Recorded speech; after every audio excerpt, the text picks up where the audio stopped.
اسلام آباد میں پیش آنے والا افسوسناک واقعہ نور مقدم کا جو قتل ہوا اور بڑے ہی ظالمانہ اور جابرانہ طریقے سے ہوا، اس پر پوری دنیا بات کر رہی ہے، پورا پاکستان اس پر غمزدہ ہے۔ ہم نے اس کا ایک سائیکولوجیکل ایسپیکٹ ڈسکس کیا تھا اپنے پروگرام میں، لیکن جو کیس کے میرٹس ہیں، کیس کتنا سٹرونگ ہے، ایویڈنس کیا ہے، اس پر ہم نے بات نہیں کی تھی۔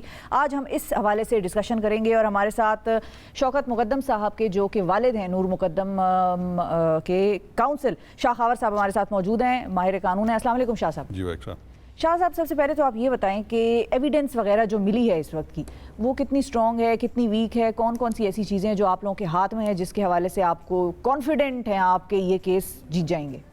دیکھیں، ایک بات تو آپ کو سب سے پہلے ذہن میں یہ رکھنی ہے کہ یہ ایک ان سین مرڈر ہے، کہ اس کا کوئی چشمدید گواہ نہیں ہے سوائے مرڈرر کے، ٹھیک ہے جی۔ اور ایسی صورت میں جو سب سے امپورٹنٹ ہوتا ہے وہ ہوتی ہے آپ کی واقعاتی شہادت، جس کو سرکمسٹانشل ایویڈنس کہتے ہیں۔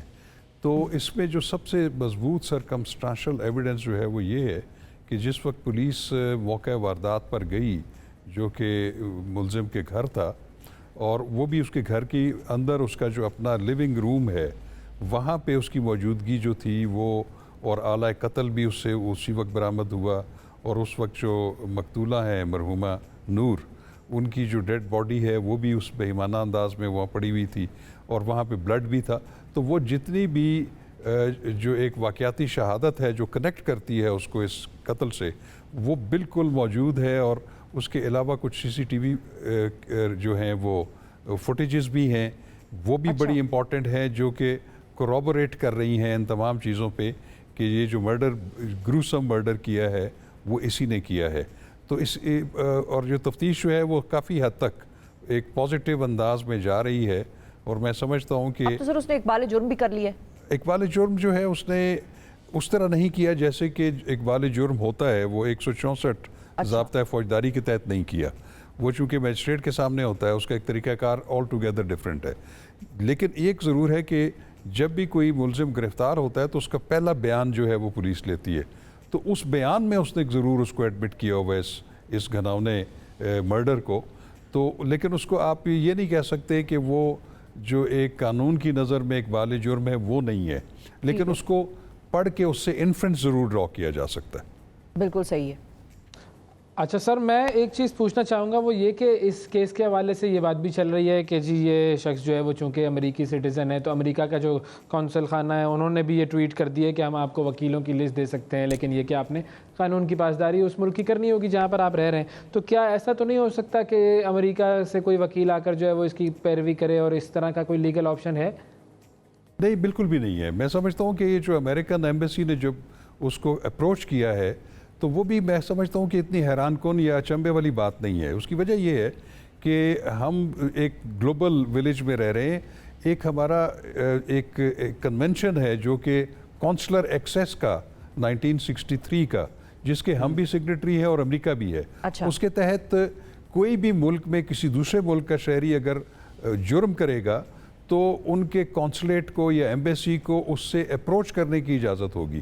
تو انہوں نے اسی کے تحت اپروچ کیا اس کو، اور اس کے بعد امریکن ایمبیسی نے ایک بیان بھی اپنا جاری کیا جس میں انہوں نے کہا کہ ہم اس کی صرف خیریت دریافت کرنے کے لیے گئے تھے، لیکن جہاں تک اس پہ الزامات کا تعلق ہے یا اس پہ تفتیش کا تعلق ہے، وہ بالکل انڈیپینڈنٹلی جو ادارے کر رہے ہیں وہ اس پہ آزاد ہیں۔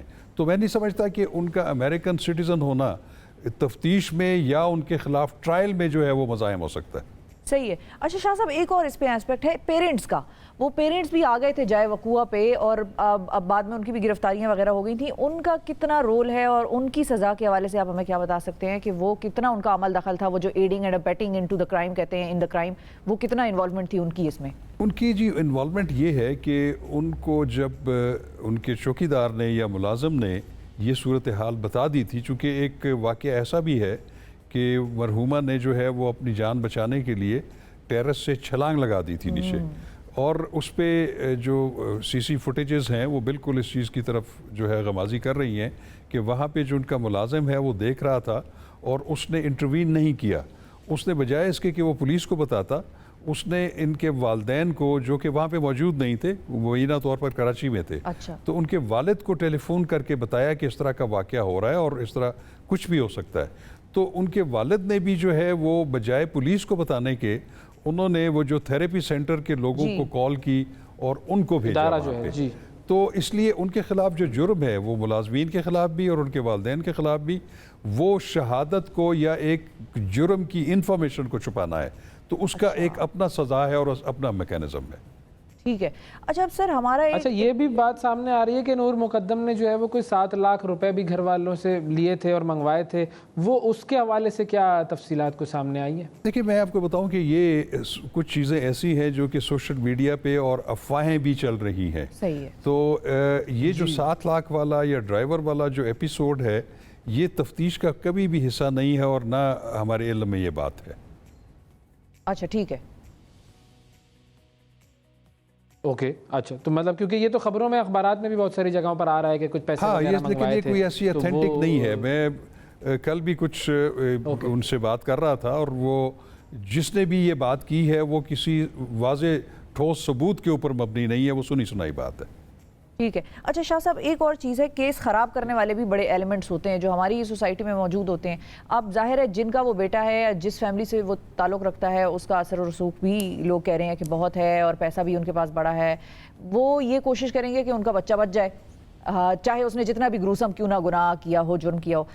یہ جو اس کی منٹل سٹیٹ کی بات ہے یہ کس حد تک انفلوئنس کرے گی؟ اگر اس کی سائیک ایویلیویشن ہونی چاہیے, اول تو یہ پہلا سوال ہے میرا کہ ہونی چاہیے نہیں ہونی چاہیے, کون کرے گا وہ, اور اس کا جو رزلٹ آئے گا وہ کتنا اثر انداز کرے گا اس کی سزا پر جو عدالت دے گی؟ دیکھیں یہ بھی بات بہت زیادہ ہے جس پہ بحث ہو رہی ہے کہ اس کی ذہنی حالت ٹھیک نہیں تھی یا وہ نشہ کی حالت میں تھا. ایک چیز میں آپ کو بتاؤں کہ یہ والی پلی جو ہے یا یہ موقف کبھی بھی ملزم نے نہیں لیا. ملزم جو ہے وہ 3 دفعہ میجسٹریٹ کی عدالت میں پیش ہو چکا ہے جب اس کا ریمانڈ لیا جا رہا تھا یا اس میں جب توسیع ہو رہی تھی. تو میجسٹریٹ کے سامنے پیش ہونے کا مقصد ملزم کا یہ ہوتا ہے کہ وہ اس کے ذہن میں کوئی بات ہے تو وہ عدالت یا میجسٹریٹ کو بتائے. صحیح ہے. تو ایسا کوئی موقف یعنی کہ اپنا ڈیفینس کرنا ہوتا ہے نہ اس نے ملزم نے نہ ان کے وکلا بھی ان کے تینوں مواقع پہ موجود تھے, انہوں نے کبھی بھی ایسی کوئی پلی نہیں لی. اور دوسری بات یہ ہے کہ جو پولیس نے جب اس کا بیان ریکارڈ کیا اس کی گرفتاری کے بعد تو انہوں نے اس کو بالکل اپنے مکمل ہوش و حواس میں پایا. وہ کسی قسم کے کسی نشے کے یا کسی ذہنی ایسی حالت نہیں تھی کہ وہ ایسا کہا جا سکے کہ وہ ایب نارملی بیہیو کر رہا تھا. بالکل ٹھیک ہے. ٹھیک ہے. اچھا سر یہ بھی مجھے بتائیے گا کہ یہ جو اس کے فون کا جو فورینسک کیا گیا ہے یا فون سے جو ڈیٹا ریکور کیا ہے مجرم کے, تو اس کے اندر بھی پرتشدد ویڈیوز جو ہیں وہ خواتین کی موجود ہیں اور بہت ساری خواتین مزید بھی سامنے آ رہی ہیں کہ ہم سے جو ہے وہ اس نے کچھ عجیب باتیں کی تھیں. تو یہ والی چیزیں بھی اثر انداز ہوتی ہیں اس کیس پر اور ان کا بھی جو ہے وہ اکاؤنٹ فور کیا جاتا ہے ان چیزوں کو بھی؟ جی بالکل. یہ چونکہ اس کا جو ٹیلی فون ڈیٹا جو ہے وہ تو حاصل کر لیا گیا ہے, لیکن اس میں جو باقی ویڈیوز یا اس کی ریکارڈنگز جو ہیں ان کو فورینسک ٹیسٹ کے لیے بھجوایا جا چکا ہے. اور اس میں جو ایسی چیزیں سامنے آئیں گی تو اس سے یہ تاثر جو ہے وہ قائم کیا جا سکتا ہے کہ وہ پہلے بھی اس طرح کی حرکتوں میں یا اس طرح کی ایکٹیویٹیز میں ملوث تھا, جو کہ ایک سپورٹنگ فیکٹر ہوگا کہ اس کا مائنڈ سیٹ جو ہے وہ عدالت کو بتانے کے لیے کہ یہ اس طرح کی سرگرمیوں میں پہلے ملوث رہا ہے, جس سے اس کے خلاف جو الزام ہے اس میں زیادہ مضبوطی آئے گی. بالکل ٹھیک ہے. بہت شکریہ ادا اور اس میں میکسیمم سزا جو ہے وہ کیا ہو سکتی ہے؟ کیا یہ عمر قید ہے یا جو ہے وہ قتل عمد کی جو سزا ہے وہ تو سزائے موت ہے یا عمر قید ہے. تو قتل عمد میں تو یہی سزا ہے جو عدالت جو قانون میں جو ہے دی گئی ہے. ٹھیک ہے. بہت شکریہ ادا کریں گے شاہ خاور صاحب. ناظرین شوکت مقدم صاحب کے وکیل ہیں, کاؤنسل ہیں ان کے, اور نور مقدم کو انصاف دلانے میں ہم بھی اپنا کردار ادا کر رہے ہیں, شاہ صاحب بھی کر رہے ہیں. آپ لوگ بھی دعا کریں کہ مزید ہمارے معاشرے میں ہمیں نوروں کا جو نور ہے وہ اندھیرے میں مطلب جاتا ہوا نظر نہ آئے, یہ نور ہمارے معاشرے میں برقرار رہے اور مزید ہماری بیٹیوں کو انصاف ملتا رہے, زیادتیاں نہ ہوں. یہی ہمارا پرپز ہے اس قسم کے یہ سیگمنٹس کرنے کا.